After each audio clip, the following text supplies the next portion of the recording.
order on my screen. Hey everybody, welcome to Swedenborg Live. Today we're talking about John 3:16 and whatever else happens to come up. My name is Curtis Childs and I'll be your host. And I'm happy because whenever we get to talk about Swedenborg stuff and about the core of life, I'm happy. So thanks to all of you who are there and watching for making this possible. Hey, it's not just me. I know if it was just me, you'd be out of here so fast. We have a lot of cool panelists here, and let's take a second, get to meet them. Before we do, though, start entering your questions in the chat. This is a live Q&A show. We don't know what you're going to ask, so write something in and we'll know what to discuss. So who's going to discuss it with me? Take it away. Hello, I'm Karen Childs, Community Manager and writer on Off the Left Eye. So happy to be here with you today. And I'm Chelsea Odner, a writer also, and I do production management for Off the Left Eye. I'm Cara Dom, and I'm the Latin consultant, and I work as part of the community response team. How fortunate are we? I mean, you couldn't find very many people that know their Swedenborg stuff better than our assembled company here. So we're really excited to get that going. And what we want to start with is the reflection question. So there is a question we ask you every week, and this week, just yesterday, we asked something, and we're going to play your answers here live on air because we love the back and forth. That's what this is all about. The question was, what are ways that you have seen God's love manifesting in earthly life? Because we were just talking about God loves me, God loves everything, but nobody ever sees any of it. What is it? Is it really there? So, Karen, what did people have to say about that? Yeah, we got a lot of beautiful responses that really were moving to me. I'm going to read a sampling of them, and we had to edit them down. But this is about how, the Lord, connecting with the Lord is the same as connecting with goodness. And where do you see that showing up in life? So here's some responses. Every single day of my son's life, he has Down syndrome. In the way God is leading me away from my worst tendencies. Births of my grandchildren, feeling God in nature when it's very calm. I have often tread where angels fear to go because I can feel him in me and with me. I feel God's love like the rays of the sun reflecting everywhere, but you have sometimes to stand still to appreciate it. It's all around us, actually. Who knows what it actually is, but multiple times a day, I will see the number 44.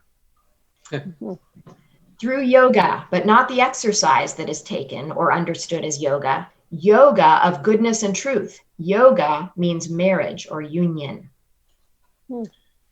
I survived childhood sexual trafficking. I gave vengeance to God and prayed for many years and watched the feeling inside go from kill them to compassion. Thank you so much for sharing that. That's very powerful. Wow. Yeah, wow. Jesus coming to me while in prayer and pouring his heart into me. When my youngest son passed, a friend's father who had never met me loaned me $6,000 for the funeral parlor. And one of my son's friends now calls me his adopted mom. Global awareness and desire to use our technological advances to improve our environment and live a more valuable and purposeful life.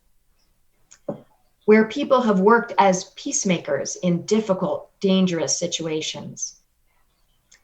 No matter how far away I drift from God's love, judgmental thoughts, narcissistic tendencies, etc., the sting of my consciousness in the midst of these experiences. The little things, like when I need to park my car and there are no available spaces, I say a prayer and a parking space is made available. The parking prayer. Every time I do acts of kindness, it is God helping me and my husband to do it. My liver transplant. Every time I see a person or group give money or food or build houses for those in need, I see God's love. Far too many ways, but recently God helped me reach out and try to reconcile with someone I had felt continuously wronged by and had hardened my heart towards. Wow. And finally, organ donation. I've had 2 living donors. Miracle. And there were more. Go check it out on our social media platforms. But what a variety, from the smallest things to very big deals. God can be found in all those places. And wasn't I saying we're talking about the core of life? And nobody's telling those people you have to attribute those situations to God. They're saying, listen, I'm feeling God here in this. So that's awesome. All right, we're going to get to some live questions from all of you. Before we do, we always have some kind of carrot, right? If we reach, usually it's like if we reach a certain amount of money donated, we'll do an extra 15 minutes of Q&A. It's different this time.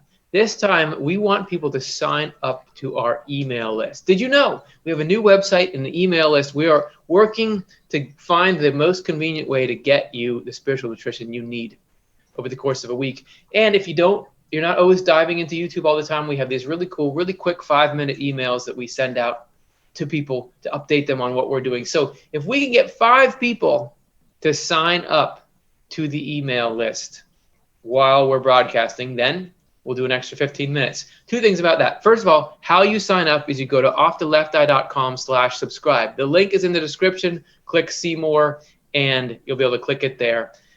And also, you need to self-report if you did it, because the notifications don't come immediately from people who do that, so we can't tell. So you just have to say in the chat, I signed up for the email, and just do it and just tell the truth. And if 5 people do that, we'll do our extra 15 minutes.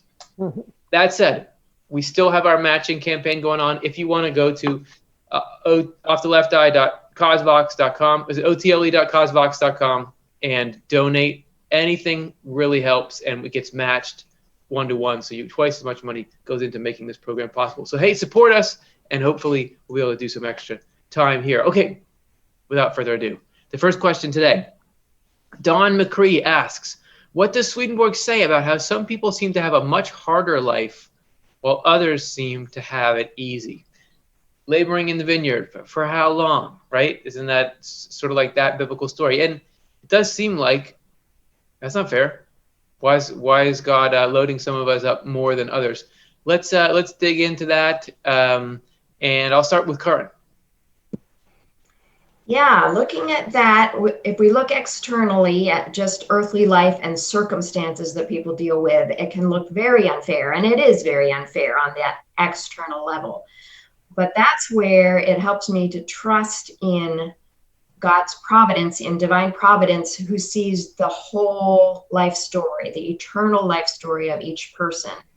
And so anything we go through in this life is helping to craft us into the best potential version of ourselves that is possible. And it's not that God wills any of the hardships, because God never wills hardships, but this life has just become very messed up here on the earthly plane, a lot of spiritual pollution, a lot of physical pollution. And so things don't work as they should.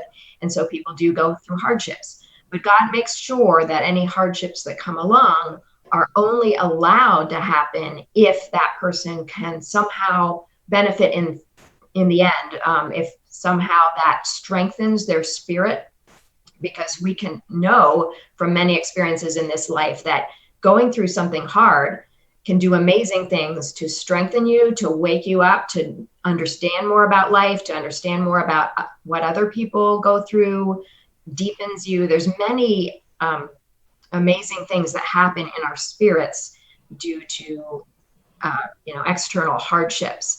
And so we should never try to measure this or that and say, oh, that might mean they're a better person and a worse person, because you absolutely can't tell from the outside and the external circumstances. But for me, it just helps to trust that whatever is happening in this life, this earthly part of the life journey of each person, God is going to use that to especially hone that person's ability to be an amazing version of themselves in their eternal story.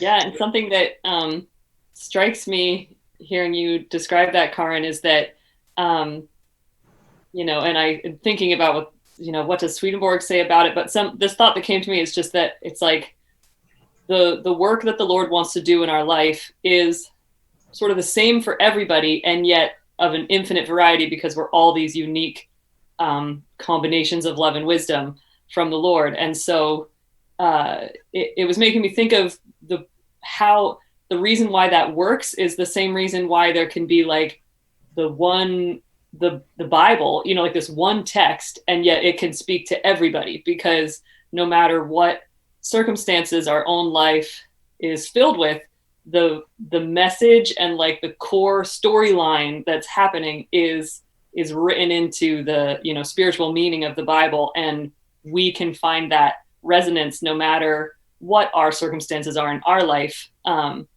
And so there's sort of this, just that cool combination that there is that universal story for everyone, no matter how drastically different our life circumstances can seem. We're all on this, you know, we're all human and finite before God and on this path of spiritual regeneration and growth. So, yeah. I just wanted to say that several times in the whole huge, long Secrets of Heaven work, 15 volumes, Swedenborg refers to the Lord's mercy. The Lord has mercy on the entire human race, consigned as it is to misery.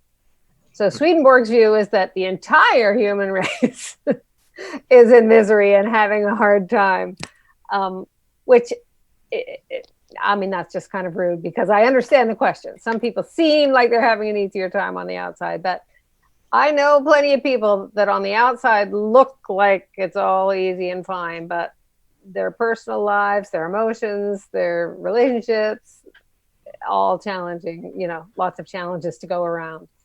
Well, that's a great point. That first, we don't know whose life is hard and whose life is easy. Swedenborg talks about happiness, and he said, isn't that what the rich seek in riches and the powerful seek in power, is happiness? That you can have everything in the world, and if you don't, spiritually, if you're not given states of joy and gladness, you're not happy. And you can have very turbulent external circumstances, but you can find happiness in them. I think if you just looked at my life, right, if you were going to try to pick out when were the most difficult points in your life, just like you're saying, you probably wouldn't be able to pick them out if you weren't me, because you wouldn't know. But also you can't measure the thing without eternity. I mean, there's no ratio between what's infinite and what's finite.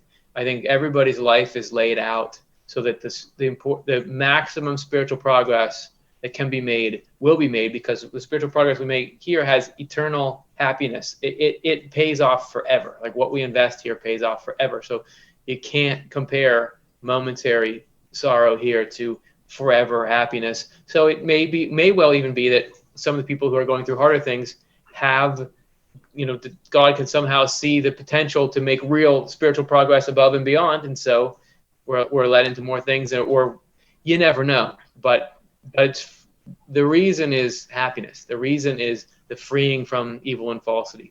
That it's only through spiritual struggles, times of crisis, that we can actually replace evil and falsity with goodness and truth. So that's great. Thanks, Dawn, for that question. Let's move on to our next one, because we got Tom E, who asks, does the Lord view practicing charity to the neighbor differently if it's done out of obedience versus out of a true feeling of love? In other words, fake it till you make it. Oh, that's a great one. So what do you guys think? Yeah, well, I don't have to be the first one answering this, but so does the Lord view practicing charity to the neighbor differently if it's done out of obedience versus out of a true feeling of love? And I just think there's definitely some usefulness. The fake it till you make it is a very important part of the whole equation of becoming a human being through the Lord. And so probably like 99% of the time in our life, we're doing out of obedience. I mean, I don't know, just want to give you a really, really low bar there, because that's a useful way of functioning, because we're not in control of the loving part, really. Swedenborg says that we are only in control of those outer choices of like, I'm going to do this because it's the right thing to do or whatever. And it's the Lord's domain inside of us that actually changes our self-will and gradually grows this new will inside of us that has a home that can have the Lord's love in it, that can actually love other people from a genuine place. And so we might even be experiencing loving, but we just have no sense of where we are on that, progression of developing a new will. And similar to the last question, some people, you just have a lot of, inherited evil baggage that's really not your fault, but it just is blocking your ability to kind of show up maybe in the way that you feel like I have this intention to do this. But there's just a lot of things that are outside of your control in terms of, maybe not feeling like you can muster it, or it's just not working out in your life. Like, why don't I feel differently? And that's just kind of like, it's not our control. And it's so useful to just hand that over and do the next right thing and know that the Lord is doing this crazy, intricate process of removing gradually, when it's safe enough, when it's okay, to sort of break these evils inside of us and forge this new love. And so, I've been growing up with these teachings my whole life, and, I don't know if I'm anywhere there or not in my own life. So it's interesting to think about, just, do we ever even reach that in our lifetime, or we can go through states where we feel more loving or not, but it's really up to the Lord. That's right, up to the Lord. I love it. Thanks for that food for thought. I want to say, you may have noticed, everyone, we're creeping up the new subscribers here. We got, thanks to Miguel, Marie, GC, and Pamela. Woo! You won't regret it. It's not some kind of annoying email thing. Like, we have really worked hard to make these really succinct and really informative, and it should be a joy and an uplift whenever they come in to your inbox. Okay, so we're talking about practicing charity, and because I have to or because I want to. So thanks, Chelsea, for those thoughts. Karin, did you have some? Oh, Kara next. Oh, okay. Then, hey, go for it. Okay. Hello, everybody. Well, Chelsea was talking about that some of us have sort of hereditary issues that make it hard to just be the kind of person we want to be. But Swedenborg also talks about those of us who have a kind of a natural level goodness, just an earthly, like it just comes natural to be friendly and helpful.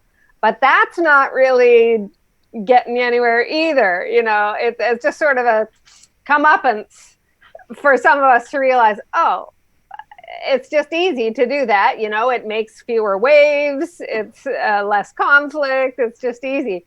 So even if it does come naturally to you, it's still not the same thing as Chelsea's talking about, when the Lord is actually reforming your will, and that you're doing it from a real love for it instead of a convenience or something that's easy to do.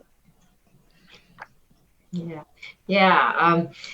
I ask you to think about the analogy of a very loving parent or loving teacher and a child who's learning to play the violin. And does the loving adult love the child less because they're not skilled yet, or just loves that they're working on it and loves that they're in the process of going towards this wonderful skill? So I think the Lord loves anything that we are trying, if we're in the stage of just total obedience, because there's a good want behind that. Even if one level of you doesn't want to be nice, there's a deeper level of you that wants to want to be nice. So you're gonna there's a different kind of, there's a faking, like a hypocritical fake to try to trick people or something, but there's a very good faking it, meaning that's who I wish I was all the way through.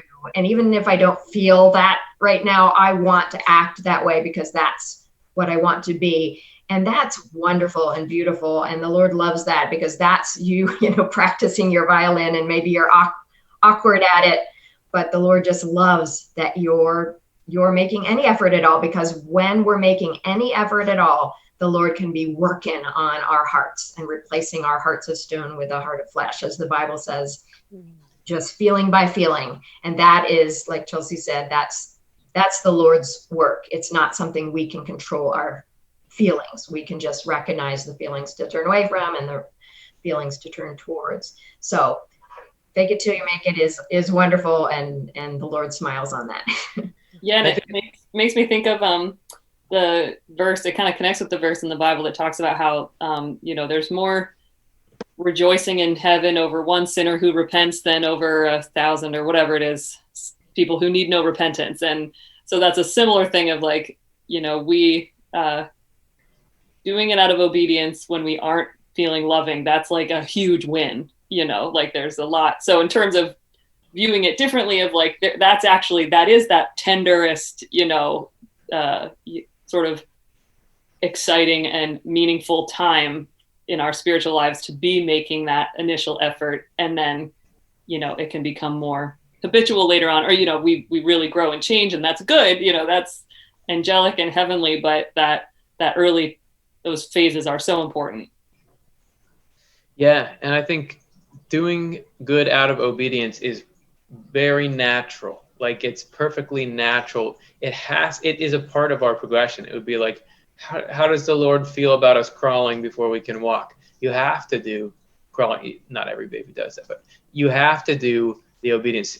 He talks about moving from being earthly to spiritual to celestial, and essentially, or heavenly, right? And spiritual is essentially you're truth-led. You're supposed to do it, so you want to do it. But being heavenly is love-led. That's when you want to do it, so you pick up the knowledge. But those progress like that. He also talks about conjugal simulations or marital simulations, where when a couple reaches a point where they're really not feeling love for each other, is a good, useful part of the process to act civilly and even caringly toward each other, even while the feelings aren't there, and that actually acting like that can stimulate the feelings eventually. So I think we do that in the same way with our own everything. Everything is going to be part, especially while we're alive in the physical world, everything is going to be part because you're supposed to do it, and that's fine.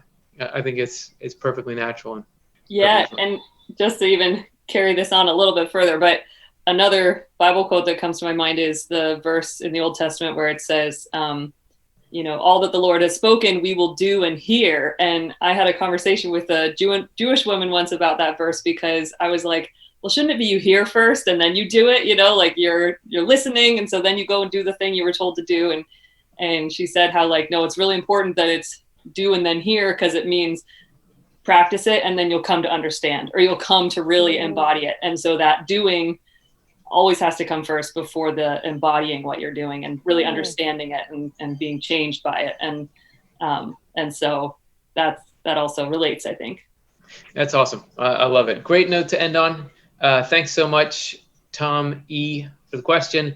Hey, just so everybody knows, offthelefti.com/subscribe. We just need one more email subscriber, and then we'll do our extra 15 minutes. It could be you. You could go down in history as the fifth one. All right, let's take a look at the next question. This is from Marge Tiefenbach, who asks, does Swedenborg ever talk about forgiveness in things we are sorry about? So I read that as, if we have regret around something, can we be forgiven for it? I know a lot of people carry around a lot of guilt. So what's the answer there? Yeah, Karin. Swedenborg learned a remarkable thing, that we think of forgiveness as very conditional, like if we, like conditional on God's part. Like, if we're sorry, then will God forgive us? But Swedenborg learned that God's forgiveness is constant. Like, God's forgiveness is flowing out constantly. He's never not forgiving us. And the difference is on our end, meaning as soon as we sincerely regret something, and regret it meaning don't want to do it again, then we are stepping into that forgiveness. So think of it like an aura, the aura of forgiveness. And if we're engaged in negative stuff and harmful stuff, we're kind of standing outside that aura. But once we regret the harm, and say, I don't want to be that, I regret doing that, I don't want to do it again, we're stepping into that forgiveness and receiving it. And that is the reality of it. It's not a conditional thing on the part of the Lord. So God is just waiting there with forgiveness. And it's just a matter of us being willing to to step into it by regretting. And the other thing I was going to say, I've talked to many people online about they're thinking about something in the past that they did, and it's obviously they're not doing that thing anymore, but they're feeling guilt about something they did in the past and wondering, will God forgive me for that?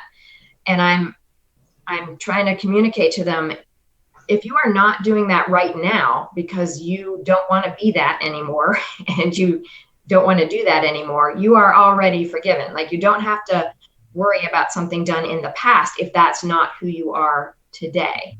So it's kind of like the story of Jesus and the woman caught in adultery. He did not condemn her. He just said, go and don't do that anymore. And like, that's what it takes. It's not he's harping back to something you did. He said, right now, go forward and don't do it anymore. And that is forgiveness. So that's great. Yeah, it's not about the external action. It's about how you feel about the action now, because that's all we can control is how we feel now. I just want to mention, I was talking about, hey, we need another email subscriber. If you missed that at the beginning, if you did subscribe, we can't know that. The notifications don't come in fast enough. You have to type it in the chat and say, I subscribed, I promise, and then we'll count you. So you may have already done it. We just don't know. Okay, so more about forgiveness. Cara or Chelsea? Yeah, well, just that one of the ways that Swedenborg writes about it, and this is reflected in the Bible when it talks about the Lord, but it doesn't use the word forgiveness all the time. I mean, it does when talking about, Jesus uses it and talking about forgiving 7 times or whatever. And but one way that Swedenborg writes of it is just the Lord being mercy itself. So that it's just another. Words are these things, and you might feel more resonant one way about it than another, but like the Lord is mercy itself. And that is what Karin was talking about how being the very thing just means we can open up to that, and receive that presence in ourselves. And so that's just part of who God is. God can't not be that merciful, forgiving being. So, yeah. Yeah, I think one of the challenges is, first of all, accepting that truth that Chelsea's talking about is that the Lord is just constant mercy and compassion and forgiveness. And then the next step is to forgive yourself for whatever state you were in when such and such happened. And don't keep beating yourself up about it, whatever it was. That's another challenge that we humans have to go through. Yeah, and just to say, if Marge or whoever's listening isn't like, if this is sounding sort of foreign or something, it's like, because I know for myself, it can be hard to really connect into, like, how do you show love for yourself? How do you forgive yourself? Is it just a mental thought? And I really think, there's like meditation practices. You can search like forgiveness meditation and different resources like that. And teachers where it's like actually sort of taking the time to send yourself, even with like a form of touch, and send a message of love and forgiveness to yourself. Those sorts of like actual actions, as if somebody else is sort of giving you this blessing of forgiveness, is really powerful to really bring it down into your body and open up to it in a fully sensory way. So it's not just sort of, well, I know I am forgiven, but I don't feel any better, or something. Like really sort of feeling that love is powerful. It's totally powerful. And I think one of the key things that Swedenborg gives us is this insight. He has insight into the spiritual world, which is really insight into the core of life. And I think about the insight into the nature of hell, or what is evil and negative and false, and heaven, what is good and true. And he meets these evil spirits who embody the principles of evil, and good spirits or angels that embody the principle of love. And this fascinating counterintuitive thing that he says over and over in all these different places is that evil spirits, people engrossed in evil, are very interested in judging and blaming people and accusing people of evil. Whereas angels are absolutely interested in overlooking anything bad you've done and putting a good interpretation on it, as he said. There are pangs of conscience. We can feel bad about things we've done, but most likely, if you're walking around and there's this, hey, you're a terrible person, that's what hell does. And he just over and over says, heaven is not interested in judging you for that. Heaven is interested in putting a good interpretation on it, which is, I wouldn't have necessarily thought that, but he's reporting that that's the nature of it. So that's pretty freeing to know that it correlates with the life reviews that near-death experiencers undergo, because they say, I was doing the judging. God wasn't judging me. Angels weren't judging me.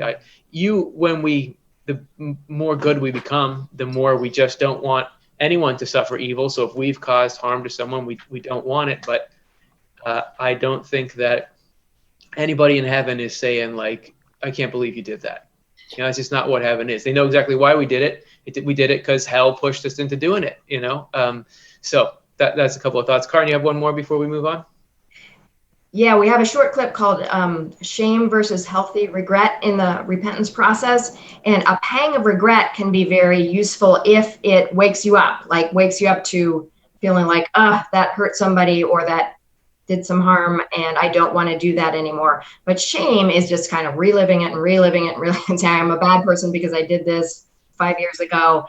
And that is, like Curtis is saying, nothing that heaven or the Lord is interested in, because we are who we are right now, what we care about, not what we were in the past. And one method, Chelsea was giving some good methods, but I had a friend once who just really talked about herself as a different person in the past. Like she would have parenting things she regretted when she was a young mom, and she's saying, well, her name was Margaret, that Margaret didn't know at the time. So, you know, like she'd talk about, and really when I think about my past self, it's like, it is a different person. Like, I don't know what she was thinking, but that's not who I want to be today. So another method. Yeah, nice. That's great. Hey guys, in other news, we are, clear your calendars. We are staying here for an extra 15 minutes. Thank you to Sherry, who's subscribed, Minnie, Flower Child, Ruby, and Des. We have 9 new subscribers, new people in our email community. That lets part of what that does too is lets us make sure that we can reach you. Because if you subscribe to us on YouTube, sometimes they'll show you a notification, sometimes they won't. This puts you in control of knowing everything we're doing, and you get to come in and check out what you want. So thanks so much, everybody. We'll make that 15 minutes the best 15 minutes we ever did. This is the next question from Nana Rosebud, who asks, does Swedenborg write about masses of people dying all at once? Is there an actual purpose in these types of disasters, natural or otherwise? Surely the soul cannot learn anything in these circumstances. I'm happy to kick this one off, because I think last episode we were talking about what are the reasons why we die when we die, and we talked about the 4 reasons that people's death is determined by what's going on in their own spiritual development, what service they're providing here to spirits and angels, what service they can provide in the spiritual world, and was there another one? There was those kinds of things. I can never remember them then, and I can't remember them now. Yeah. Service here, spirits and angels here, service in the afterlife. And usefulness here. Yeah. So anyway, it doesn't matter. The 4 doesn't matter. I don't care about that. What I care about is this. I would imagine, right, that the similar principles have to apply with groups of people going to the spiritual world. So what a particular group of people will do on the other side, because you think of people die and then it's over.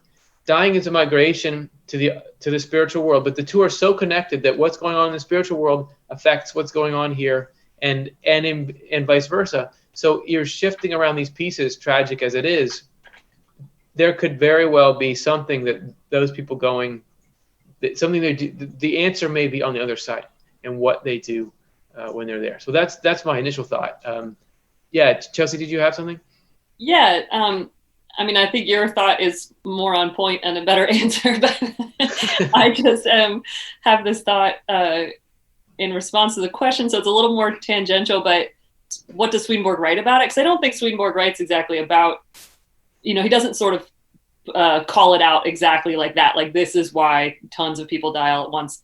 I mean, certainly natural disasters of that kind were happening in Swedenborg's day and in human history, and maybe we're a little more knowledgeable nowadays about them than even Swedenborg was in terms of our knowledge of the archaeology and stuff, being able to see, oh, look, there was this mass ice age or this famine that killed tons of people at once. But obviously in the Bible, those sorts of things are happening too, or records of them are being described. And in a lot of ways, I mean, I think Swedenborg just takes it in stride that like natural disasters are just a part of this miserable life that we have here in the world that Cara was talking about. But something that Swedenborg does write about is, interestingly, this is what made me think of this in the question, is he talks about people moving through parts of the spiritual world all at once.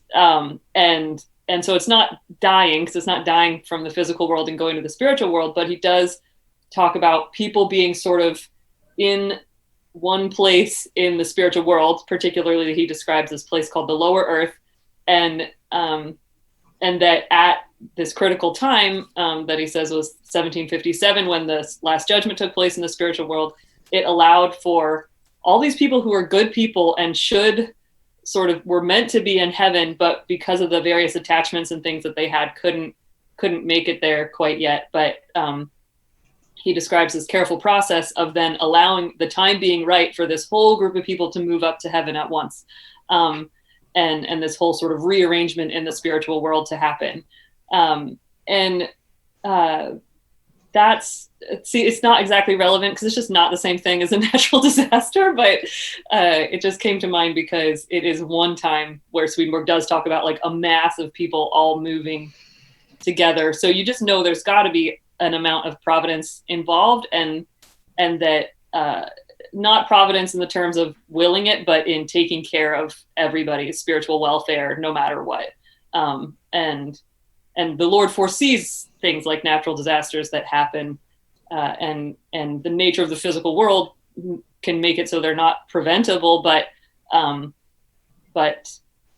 again, like we talked about earlier in the show too, the eternal view of our life is that whenever we make that transition, our lives continue in the afterlife, and we're, as you know, more surrounded by love palpably on the other side than we have ever been in this life here. So absolutely. Well, I think it's a great point to bring up the mass movements like that, because I think if you're seeing that's part of how the whole system works, there's got to be analogs even across physical to spiritual. So yeah, Karin.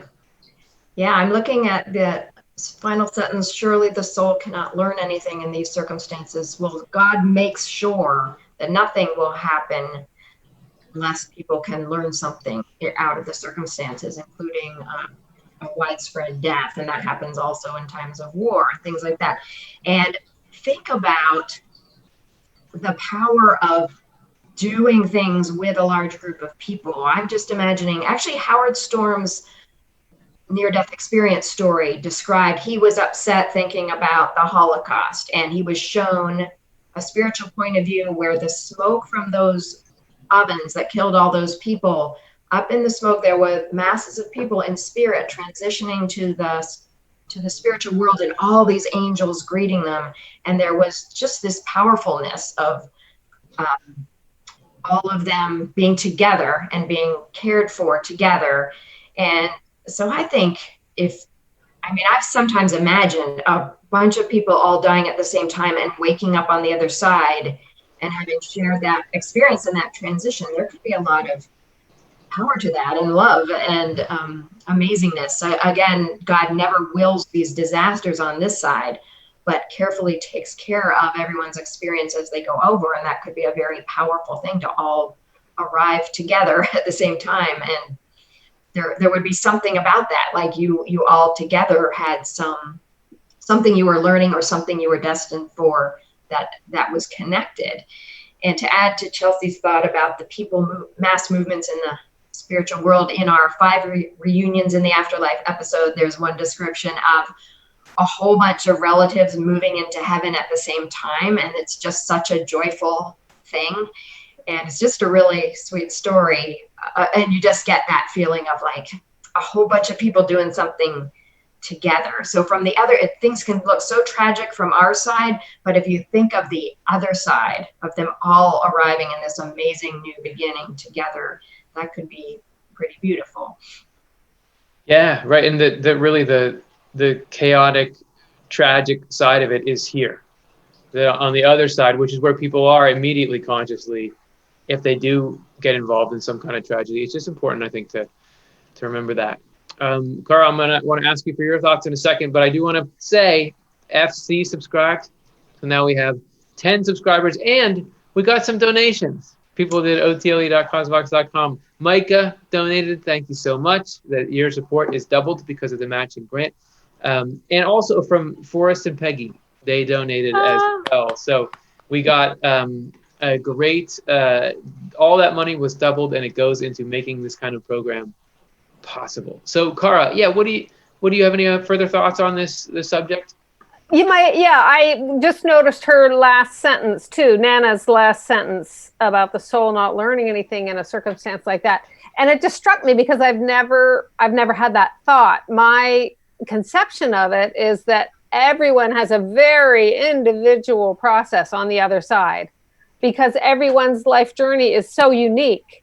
And so even if you went with thousands of other people, you're still going to get the one-on-one, like TLC, it's all about you kind of reception and treatment, and your process that you're going to go through individually is still going to be your process. That's nobody else's. So I think you're still, no matter what the circumstance is, that every individual really gets, the whole 100% of the program going on for you.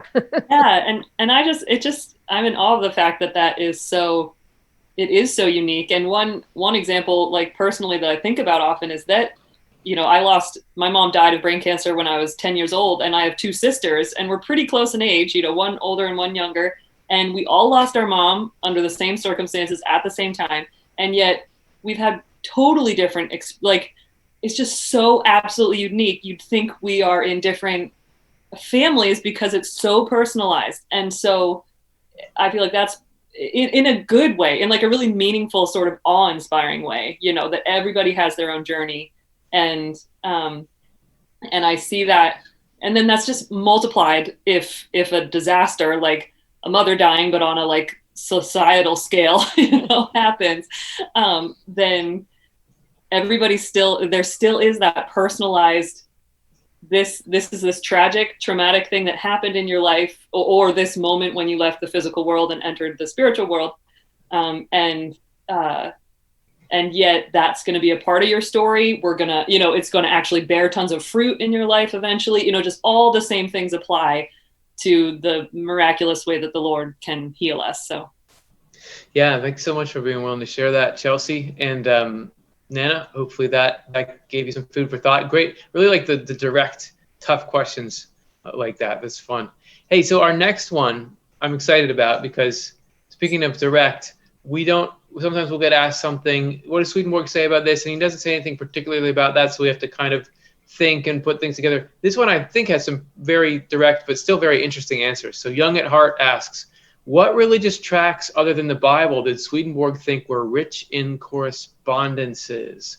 Correspondences, for anyone who doesn't know, being the symbolic language that the entire Bible is written in, that the way that the physical and spiritual world communicate. Correspondences are sort of the language of the soul. We dream in them.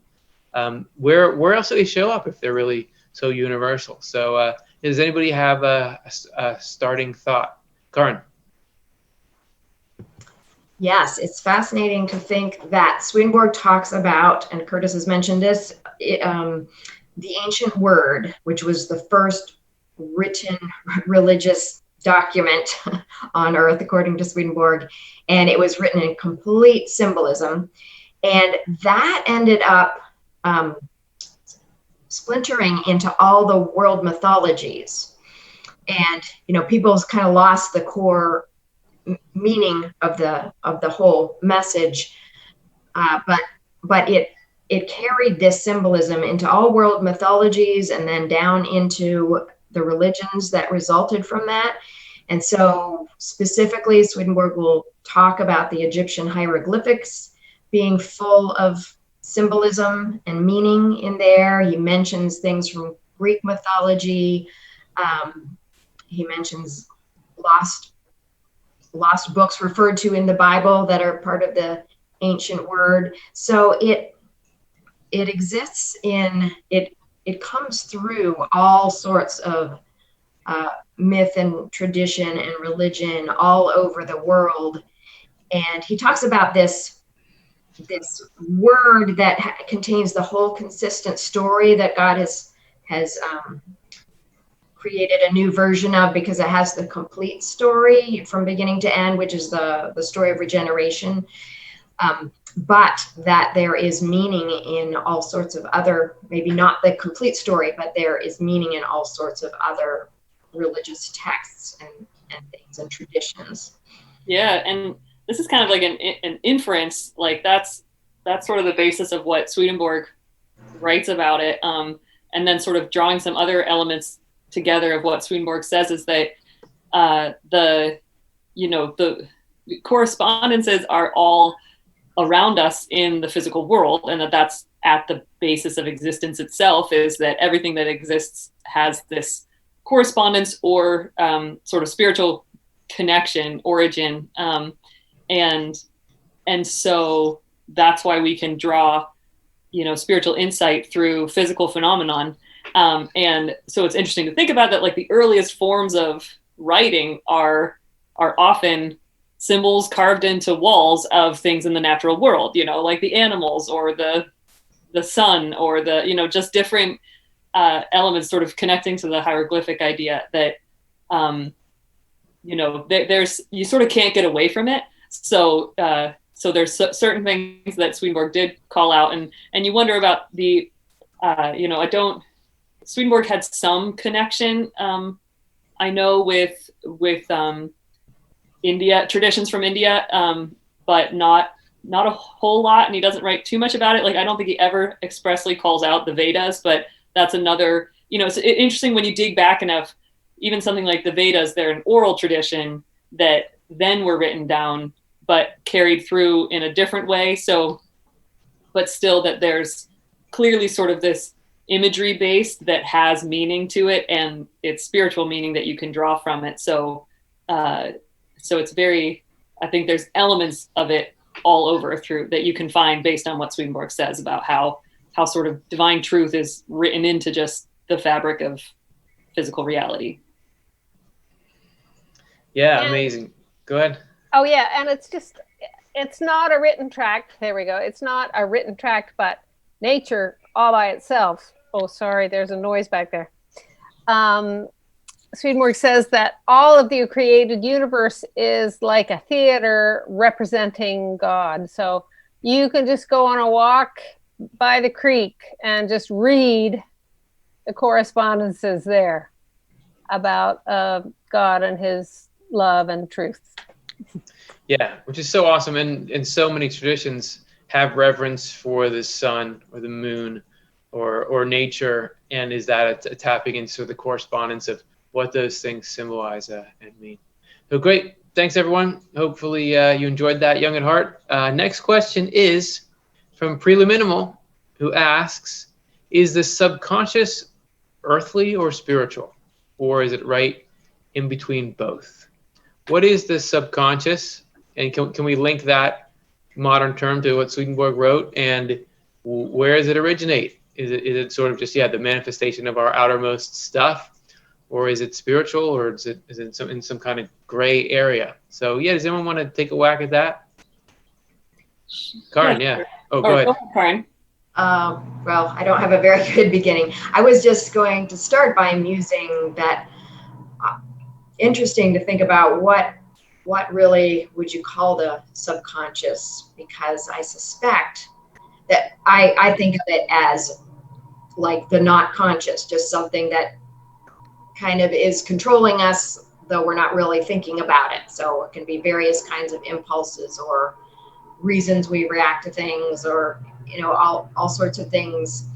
And I feel like there's different layers to that, because we do have a sort of lower subconscious that's based in our heredity, that just kind of, there's automatic things that kind of drive us that we don't even know why, and cause us problems, or maybe from early traumatic experiences, or things that we don't even remember. But so there's that. But then there's also, I think, something deeper that is always good, that is flowing in, and that is God's ordering love and wisdom and the angels and everything.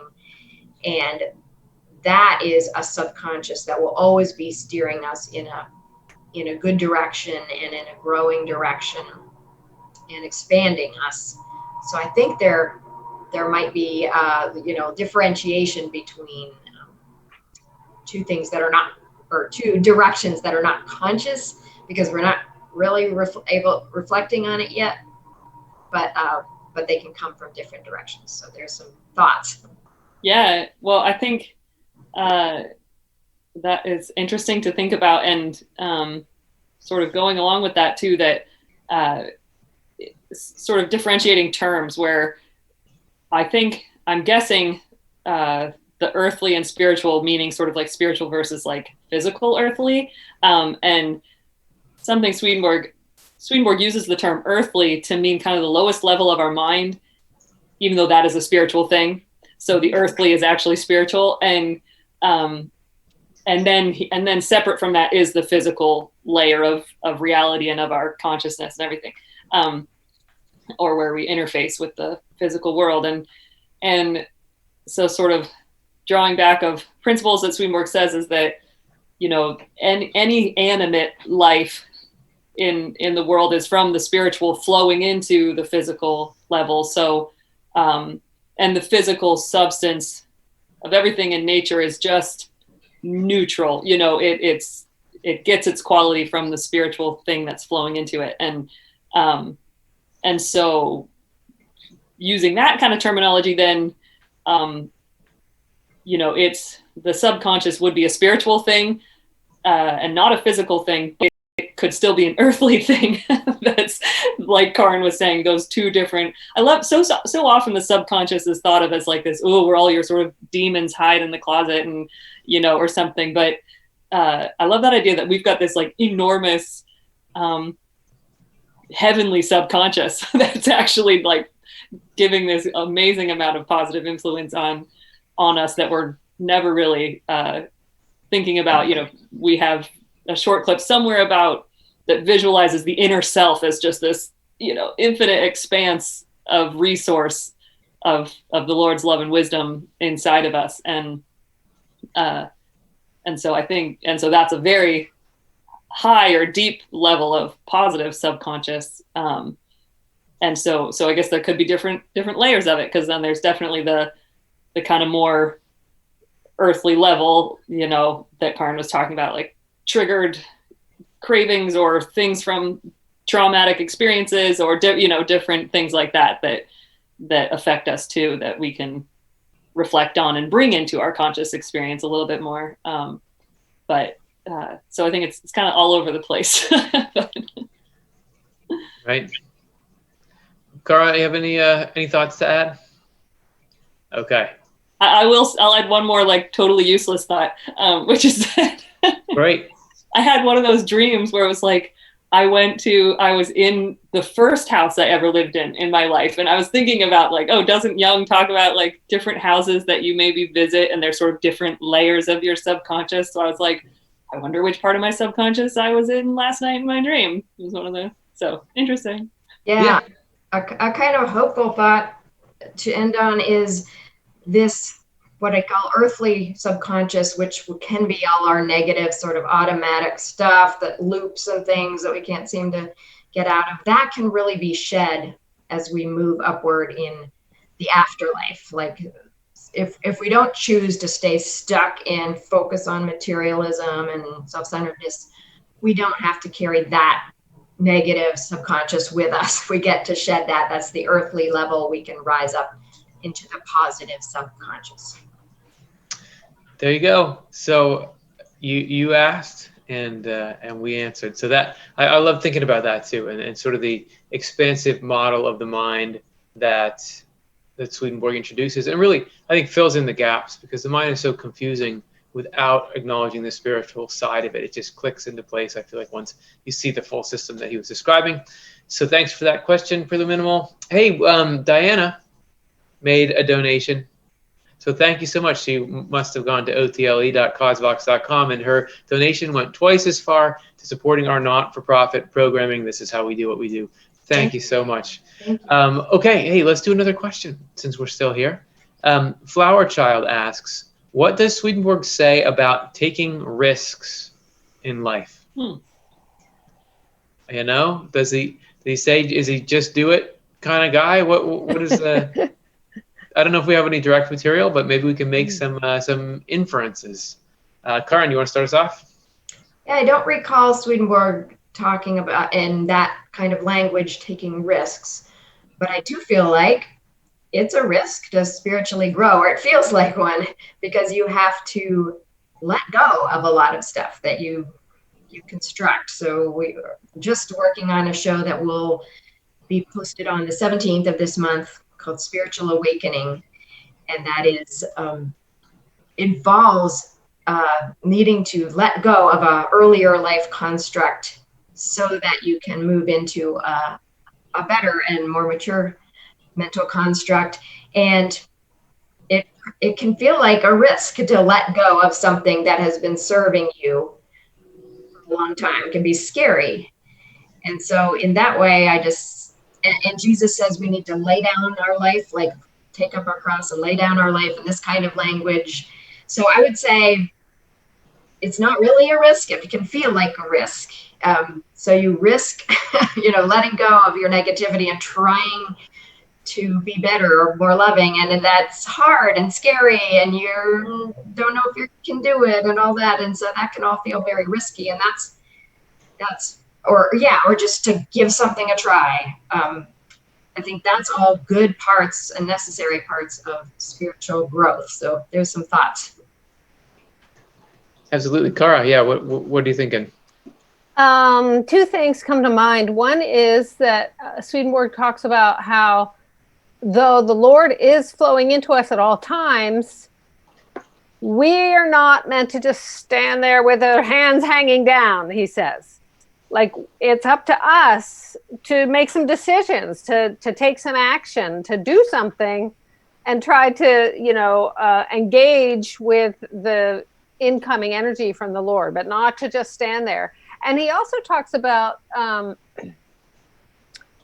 the kind of image of how the truly enlightened people are just sitting on a mountaintop somewhere doing nothing.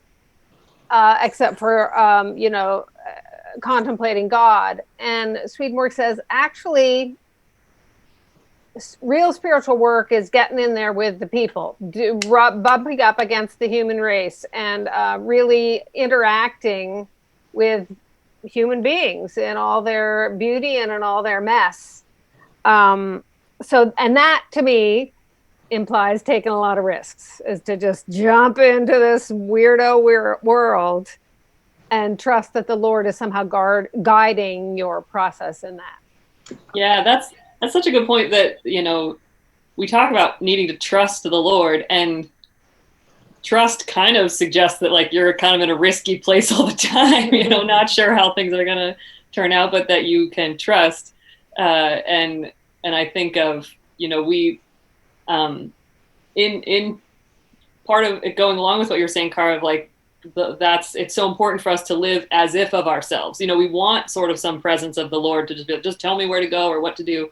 But sort of inherently there's this sense of risk, because we just by default sort of feel alone, and that we need to know which way to go on this path or something. And that, so that's how we establish our relationship with the Lord, is through taking actions as if of ourselves, sort of we're at the crest of the wave and the Lord's kind of with us in the wings. So that's kind of risky all the time.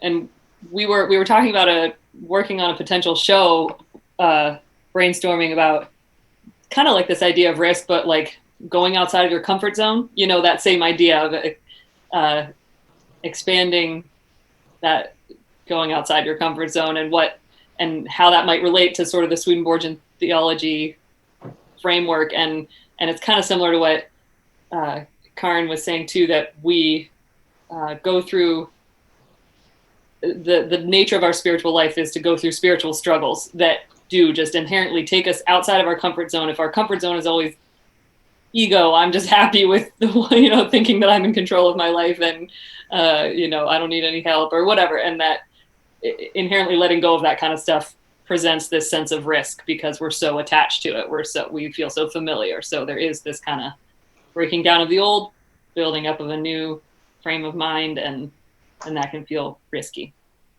Yeah, I'm thinking about, even though there wasn't a lot of direct writing from Swedenborg on this, if anyone would know, it would have been him.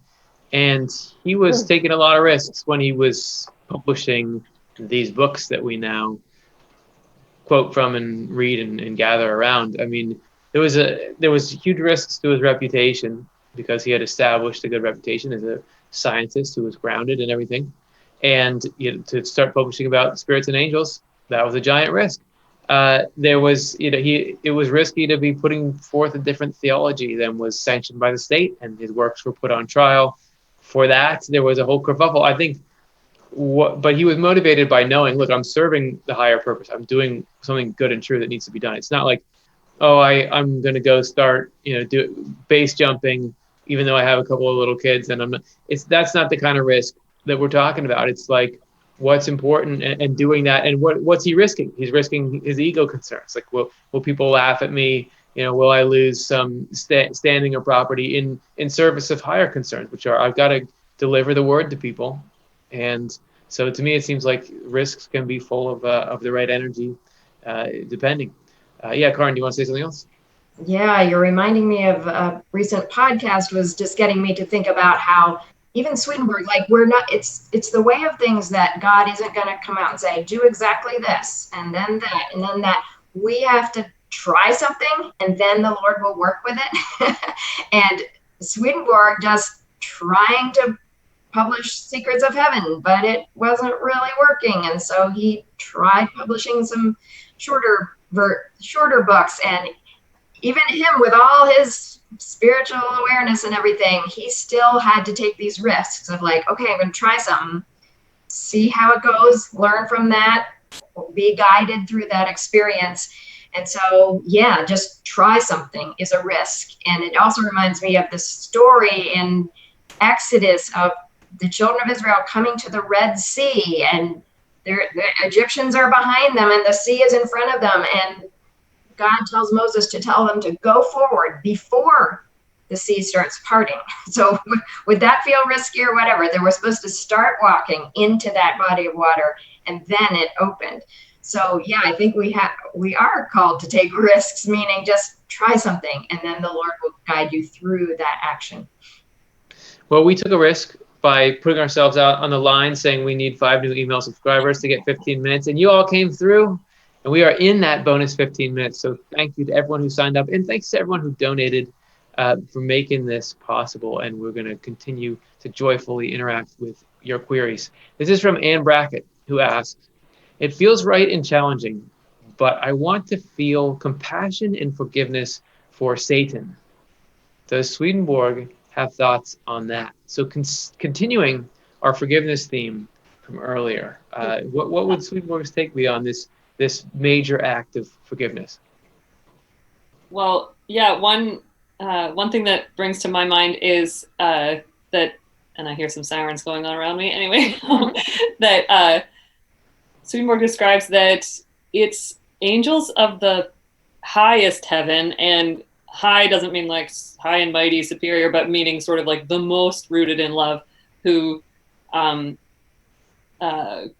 do help the Lord in governing the hells, because they can feel this love and compassion, like we were talking about earlier, that they don't want to judge, they want to put the best interpretation on everything. So they end up serving this really critical use of helping people who are in hell and sort of making it the best situation it can be amidst the circumstances. And that made me, I thought of that because, Swedenborg doesn't call out a particular being who is Satan. It really is all of hell. And particularly, he gives the sense of everybody caught up in falsity is Satan's, and devils are people who are particularly caught up in evils, like just evil actions and stuff. And so in that sense, then of course, like feeling compassion and forgiveness, if you think of Satan as being everybody who's being misguided by false thinking and sort of all the problems that result from that. The Psalms talk about people, the wicked, they, dig a pit and then fall into the pit themselves. Like that's the sort of sorry and sad situation that we all can get into in ourselves. And so how useful it is to practice compassion and holding forgiveness for people who are in that circumstance. And when we recognize that we're in that circumstance too, and we maybe feel like we can't help it, that we're just continually falling into a pit of our own devise. And so anyway, those are some initial thoughts that came to my mind. Yeah, it's great. And I think actually Swedenborg's assertion that Satan is a condition that any of us can be in sort of brings even almost more gravity to it, because every time you're forgiving somebody for the harm that they've done based on willfully or not willfully misguided thinking, you're forgiving the occurrence of Satan, in that person. And so I just think that's cool to think about. And if we're looking at Satan, the character, as potentially the source of evil, I mean, it's a huge thing to forgive. So it is really hard when you're going through suffering that comes through a world that is not functioning as perfectly as it should be, to think about, if I could just find people responsible, I would make them pay for it, versus, even if you are responsible for this, I'm going to try to forgive. It's a very good spiritual exercise, regardless of your particular beliefs about Satan as a being, whether it's a state of mind or a fallen angel. So I just love the effort there from Anne. Any other thoughts, Kara or Karin? Yeah, Kara. Jesus talks about loving your enemies, of course, and Satan feels like he would be the ultimate. The concept of Satan would be the ultimate in the enemies. But one word, again, like somebody said earlier, the words are so shifty and they resonate differently with people. But a word that I like is goodwill.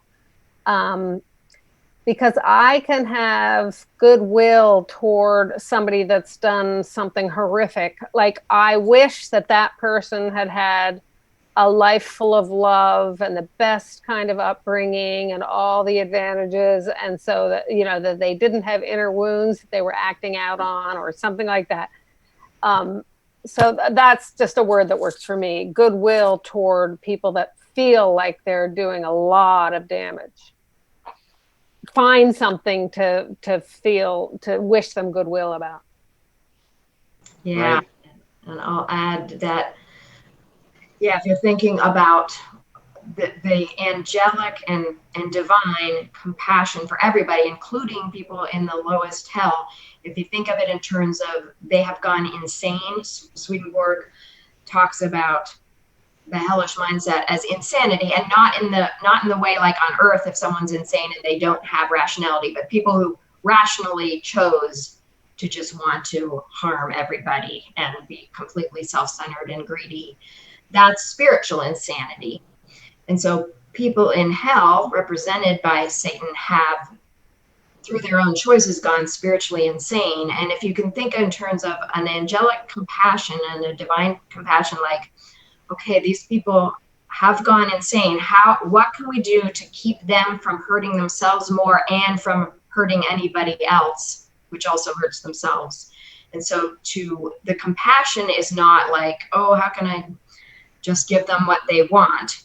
It's the compassion is, how can we keep this situation as safe as possible, given the state they've gotten themselves into? And it's that kind of compassion. So if you can imagine, like, being a guard in a insane asylum, or somebody who's taking care of things there, the compassion to, like, okay, we've got to not let these people act out and do harm but I have compassion. I want to keep the situation as safe as possible for everybody. And so that is a way I can think of having compassion for those in hell. Thank you so much for the question, Anne. That was great. Hey, we have time for maybe one more, maybe two more. We'll see if this one goes quick or not. This is from B-Day 1981, who asks, do we believe in past life regression as the soul planned this life before birth, and is the day of death predetermined? So two different, they could seem related, but really two different questions in there. As far as I'm aware, Swedenborg does not talk about us planning our lives. He's or being conscious before we were born. He's putting that more in the realm of divine providence, and that's something that could act in our inner self, but is not necessarily us. But day of the death predetermined, or any other thoughts on that idea of the soul planning this life? Anyone want to weigh in on that? I can start by talking about the word foreseen rather than planned. Swedenborg presents us as our individual consciousness starting at birth, on Earth, not having come after past lives, because we start here like a plant starts in a seed. Its earthly life is the soil that we start in. So he would not say we were planning our lives ahead of time, ahead of that beginning. However, God foresees it all, sees our whole life. And so in that sense, knows the journey that we're going to be on. We're also constantly in contact with a whole network of spirits and angels who know things all about our journey and connect us to past lives, because connect us with people who have come before us. And the day of death predetermined, again, I'd say foreseen, because God never predetermines a untimely death, a death from violence or illness or something. That's not the way death was supposed to be in the beginning, but God foresees it and makes sure that day is optimum for our continued journey, and so foresees it and plans for it, and makes sure that we have everything we need to transition and continue on in the next life. Swedenborg was given awareness of what day he would die. I don't know how long before, but he knew what day he was going to die, and he was really looking forward to it. So that information can be shared with that person if it's useful. So there's a few thoughts. Thank you. Yeah, great thoughts, and really cool to think about Swedenborg's excitement to go start that next phase of his life. Chelsea and Cara, any final thoughts on that question? Okay, great. Hey, we're right up against the end here, so I think we're gonna say thanks to everyone. There's more questions coming in, but luckily people in the chat are talking to each other about it. If you didn't get a chance to get your question answered here, just come afterwards, leave it in the comments, and you'll get personalized attention from our excellent moderating team. A couple of people who in that moderating team are in this very panel tonight. So just want to say thank you to everyone who watched, and I want to let you know we really appreciate the email signups. That's so cool. And donations, that's so great. And you guys participating and supporting us is what is going to let us keep doing programming, and to prove to you that we're still doing programming. Let me tell you about what's coming up this very Sunday on our Inside OTLE podcast, Inside Off the Left Side podcast. We have an episode called Connecting to God's Love and Attending Spiritual Weddings. So that's on Sunday. Don't miss that wherever you get your podcasts. Next week, Off the Left Eye is on a quick little break, so we won't have an episode of Swedenborg in Life next Monday for you, but we will be back the very following Monday with a guide to spiritual awakenings. So again, thanks to everybody, and thanks to all of you in the panel. That was so fun getting to share thoughts with y'all and just getting to hang out and chat for an hour.